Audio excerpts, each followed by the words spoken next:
Philly Live Know Your Mind Moments, sponsored by Independence Blue Cross. NBC10 is proud to launch a new initiative focused on mental health. It's called Know Your Mind, and we are teaming up with Independence Blue Cross to help you recognize the signs and symptoms of depression and anxiety and understand that there is nothing to be ashamed of when it comes to taking care of your mental health. So joining us this morning to tell us more is Dr. Ryan Connolly, a psychiatrist and medical director at Independence Blue Cross. Dr. Connolly, thank you so much for being here with us this morning. Well, thanks for having me. We're very excited to be working with NBC10. You know, and we are excited to have you and talk about this topic. What are some of the topics that will be covered in the weeks and months ahead? Also, we're really excited about Know Your Mind. As you led in with, this is a new mental health awareness campaign Independence is really excited about. We're pulling together a really great and diverse group of experts to do an English and Spanish campaign. It's going to be, print, social, billboards, TV partnerships with NBC, Telemundo 62. We're very excited about how wide-ranging this project is. It's our idea that what we'd like to do is to get the message out to people that really our emotional health is really part of our overall health, and we want people to be checking in with themselves, learn how to recognize the signs of depression and anxiety.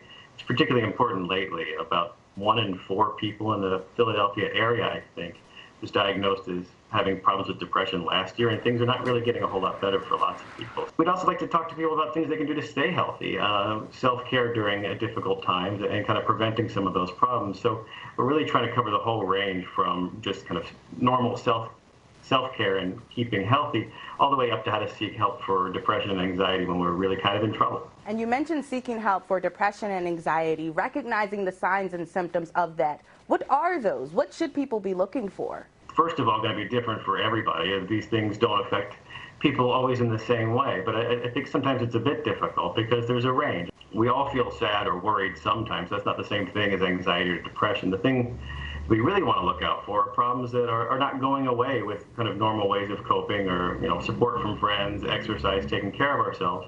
Symptoms that are kind of lingering or not going away or increasingly severe.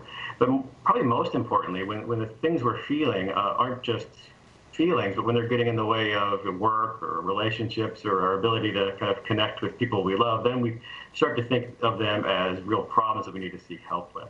I'm actually glad that you brought that up, because tomorrow is February 2nd, Groundhog Day, and with the pandemic, a lot of us are feeling like we are reliving the same day over and over again. So talk about some ways and some tips that people can use to structure their day to feel more in control and create purpose.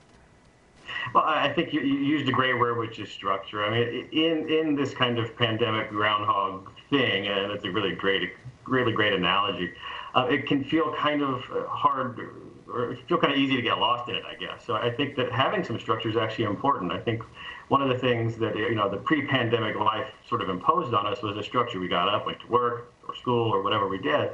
And when we're at home, it's kind of easy to kind of drift from our routines. And sometimes that's kind of good. We don't have to commute and get some extra sleep. But I think that a lot of the research would tell us that having kind of regular sleeping times, eating times, routines, and even our little social interactions that we have throughout the day are really actually good for maintaining mental health. And so I think one thing we can all probably do is to try to impose for ourselves a little bit of structure. And we don't want to completely recreate the office environment at home. That kind of misses some of the silver linings of working from home. But I think that having some structure and reliable sleep, exercise, eating is actually a really great start.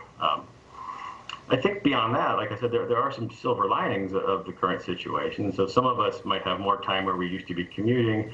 We can maybe use that to spend some extra time with our kids, like I'm doing, which is really a great part of it. Some people don't have that, but maybe there's more time for exercise or other kinds of flexibility where we can work in things that actually can help us feel better on a day-to-day basis. For more details about the Know Your Mind initiative, go to ibx.com/knowyourmind. Dr. Ryan Connolly, thank you again for joining us this morning on Philly Live and helping us all to be more mindful. Of course. Thank you for having me.